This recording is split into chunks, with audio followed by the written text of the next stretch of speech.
আম্মাবাদ সম্মানিত সভাপতি, বিদেশি মেহমানবৃন্দ এবং সম্মানিত শ্রোতাবৃন্দ, সকলকে আমার পক্ষ থেকে হৃদয় নিংড়ানো ভালোবাসা এবং শুভেচ্ছা জ্ঞাপন করছি। আমাদের তাহরিকের একটা স্লোগান আছে, মাসলাক যার যার দিন ইসলাম সবার। আজকে সে প্রমাণ সোহরাওয়ার্দী উদ্যানে পেয়েছেন আপনারা। আকীদা খাতমে নবুয়তের বিশ্বাস ইসলামের মৌলিক বিশ্বাস। কেউ যদি বিশ্বাস করে আল্লাহকে বিশ্বাস করি কিন্তু তিনি এক, এটা যে বিশ্বাস করবে না সে কাফের। মুহাম্মদ সাল্লাল্লাহু আলাইহি সাল্লাম আল্লাহর শেষ নবী, এই কথা যে বিশ্বাস করবে না সে কাফের। তাকে যে কাফের বলবে না সেও কাফের। আল্লাহ তাআলা তার হাবিব মুহাম্মদ সাল্লাল্লাহু আলাইহি সাল্লামকে ১৫০০ বছর আগে প্রেরণ করে নবুয়ত ও রিসালাতের দরজা চিরতরে বন্ধ করে দিয়েছেন। ওনার পরে আজ পর্যন্ত কোন প্রকারই নবী কিংবা রাসূল আসে নাই, এখনো নাই, কিয়ামত পর্যন্ত আসবে না। এটাই খাতমে নবুয়তের বিশ্বাস। এই বিশ্বাস ছাড়া কেউ মুসলমান হতে পারে না।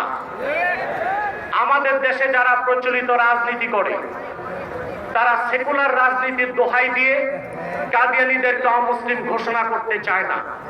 তাদের কাছে আমার প্রশ্ন, সেকুলার রাষ্ট্র আর গণতান্ত্রিক রাষ্ট্রের শুধু কাজ অমুসলিমদের স্বার্থ রক্ষা করা, আর দেশের প্রকৃত মালিক যে মুসলমান, যাদের ট্যাক্স আর ভ্যাটের টাকায় সরকারের মন্ত্রীদের গাড়ির পেট্রোল জ্বলে,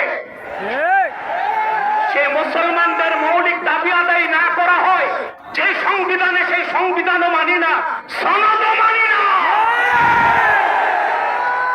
প্রিয় বন্ধুগণ, খাতমে নবুয়তের জিহাদ সবচেয়ে বড় জিহাদ। খাতমে নবুয়তের আন্দোলন সবচেয়ে বড় আন্দোলন।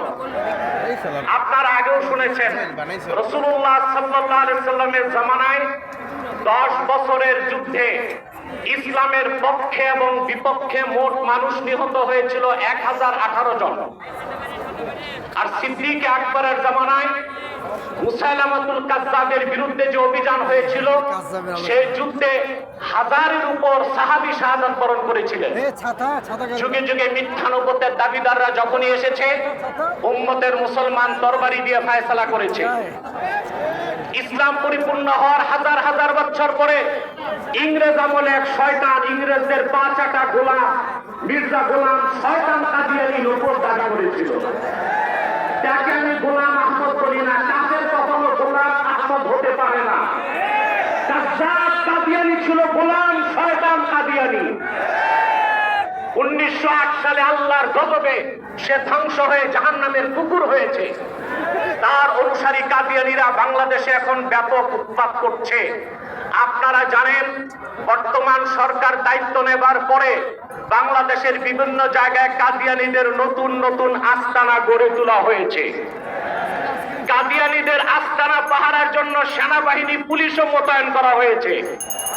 যদি তারা সংখ্যালঘুই হয়ে থাকে, তাহলে তাদেরকে সংখ্যালঘু ঘোষণা করতে সমস্যা কোথায়? এদেশে তো হিন্দু, বৌদ্ধ, খ্রিস্টান আছে, আমরা কি তাদেরকে অমুসলিম দাবি করো বলি? তারা অমুসলিম পরিচয়ে আছে। তাদের উপাসনালয়গুলোকে আমরা মসজিদ বলি না, গির্জা বলি, প্যাগোডা বলি, মন্দির বলি। কিন্তু কাদিয়ানীরা ইহুদিদের চেয়ে নিকৃষ্ট কাফের, তারা জিন্দিক। জিন্দিক বলা হয় সেই কাফেরকে যে প্রকাশ্য কাফের, নিজেকে দাবি করে মুসলিম। সেই জন্য শরীয়তের আইনে কাদিয়ানীদের একমাত্র শাস্তি মৃত্যুদণ্ড।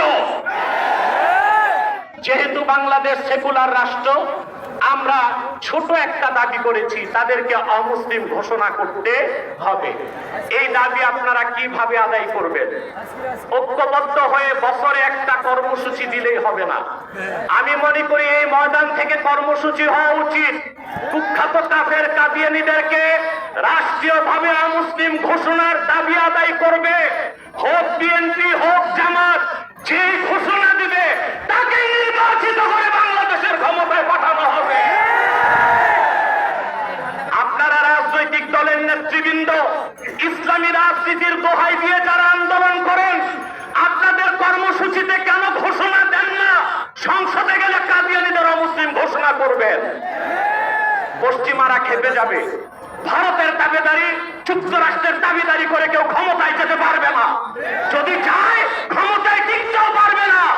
এক সাগর রক্তের বিনিময় হলেও বাংলাদেশের কাদিয়ানীদেরকে রাষ্ট্রীয়ভাবে অমুসলিম ঘোষণার দাবি আদায় করা হবে। ওয়া আখির দাওয়ানা আনিল হামদুলিল্লাহি রাব্বিল আলামিন।